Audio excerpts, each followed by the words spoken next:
आप सबसे हाथ जोड़कर गुजारिश है, अगर आप नौकरी करना चाहते हो या नौकरी कर रहे हो तो ये वीडियो आपके लिए नहीं। इस वीडियो को यहीं पे बंद कर दो। भले ही नौकरी करके आप महीने का 20,000, 50,000, 1 लाख या 2 लाख कमाते हो, पर अगर इसी में आप संतुष्ट हो तो ये वीडियो सच में आपके लिए नहीं, क्योंकि इस वीडियो में जिंदगी के कुछ ऐसे कड़वे सच है जिसे सुनकर शायद आपको तकलीफ हो, क्योंकि सच कड़वा होता है मेरे भाई। मुझे आज भी याद है जब बचपन में माँ बाप को खिलौना मांगता था तो माँ वहाँ किसी कंस्ट्रक्शन साइट से ईंट उठाकर थमा देती थी। ये बात शायद पापा को अच्छी नहीं लगती थी तो मैं उनको छुट्टी के दिन भी काम करते देखता था।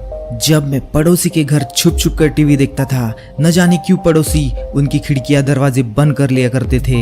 ये सब देख अंदर से बहुत दर्द होता था तो घर जाकर माँ के आंचल में रो लेता था। ये देखकर पापा का वो चमकता चेहरा अचानक से मुरझा जाता था और दिन भर थका हुआ वो आदमी रात को सुकून से सो नहीं पाता था। माँ बाप की आधी से ज्यादा जिंदगी नौकरी करने में निकल गई, लेकिन कभी हालात को बदलते नहीं देखा। बचपन से हमें एक बात बार बार समझाई गई है, बेटा पढ़ाई कर और बड़ा होकर डॉक्टर या इंजीनियर बन। ये बातों को हमारे दिमाग में कुछ इस तरह फिट कर दिया गया है कि ऐसा लगने लगता है बस नौकरी एक जीने का जरिया है, और इसीलिए इस नौकरी वाले सिस्टम में हम पूरी लाइफ बर्बाद कर देते हैं। सब लोग बस यही बोलते हैं, मेरा बेटा डॉक्टर बनेगा, इंजीनियर बनेगा, सरकारी नौकरी करेगा। पर क्या आपने कभी किसी को ऐसा बोलते सुना है कि मेरा बेटा अमीर बनेगा? कभी नहीं। घर में, समाज में सबको बस इसका इंतजार रहता है कि मेरा बेटा बड़ा होकर अच्छी कंपनी में नौकरी करेगा, लेकिन कोई ऐसा नहीं सोचता कि मेरा बेटा बड़ा होकर खुद की कंपनी खोलेगा और दूसरों को नौकरी देगा। ऐसा मैंने आज तक तो नहीं सुना। तो कैसे अमीर बनोगे आप? जब तुम्हारे सपने सिर्फ नौकरी करके जरूरतों को पूरा करना है तो कहाँ से तुम अमीर बनोगे, जबकि तुम सपने भी गरीबों वाले देखते हो।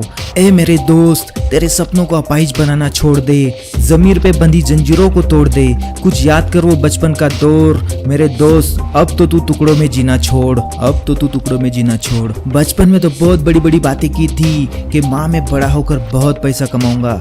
आज तू बड़ा तो हो गया, लेकिन कहाँ गया वो तेरा पैसा कमाने वाला सपना? क्या वक्त ने उन सपनों को जंग लगा दिया या नौकरी जैसी जंजीरों ने उन सपनों को कैद कर लिया? अब मैं बताता हूँ हमें अमीर बनने से कौन रोकता है। कुछ लोग कहते हैं कि पैसा कमाना आसान बात नहीं, हमने पूरी जिंदगी बिता दी बस एक 1 रूम किचन का घर बनाने में। क्या आप ऐसे लोगों की बात सुनते हो? ये वो लोग होते हैं जिन्होंने जिंदगी में कभी कुछ बड़ा करने का सोचा ही नहीं होता।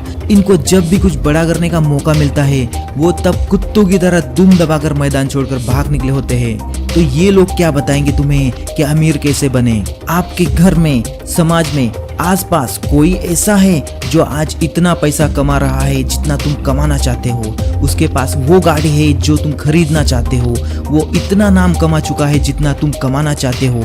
अगर नहीं तो ऐसे लोगों की बातें सुनकर तुम तुम्हारे सपने कैसे पूरे करोगे? एक सिंपल सी बात है, अगर तुम वो करोगे जो सब करते हैं तो तुम्हें वही मिलेगा जो सबको मिलता है, लेकिन अगर तुम वो करोगे जो किसी ने नहीं किया तो तुम्हें वो मिलेगा जो आज तक किसी को नहीं मिला। तो आज से देखो वो सपने जो आज तक किसी ने नहीं देखे। किसी की कोई औकात नहीं जो तुम्हें रोक सके। किसी और ने दिखाए रास्ते पे चलने से बेहतर खुद का रास्ता बनाओ और दिखा दो इस समाज को, उन लोगों को जो तुम्हें आगे बढ़ने से रोकते हैं। आज अपने आप से एक वादा कर, चाहे कुछ भी हो जाए, लेकिन गरीबों वाली जिंदगी से आजाद होना है और अमीरों की लिस्ट में शामिल होना है। मैं इस नौकरी वाली जिंदगी के जंजीरों में बंधने के लिए पैदा नहीं हुआ हूँ।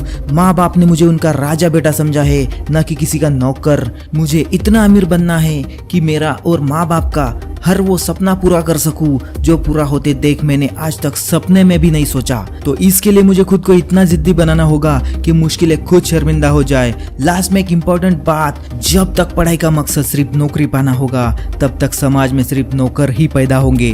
तो छोड़ दे नौकरी के पीछे भागना, कुछ अलग करके दिखा, अपने आप को साबित करके दिखा।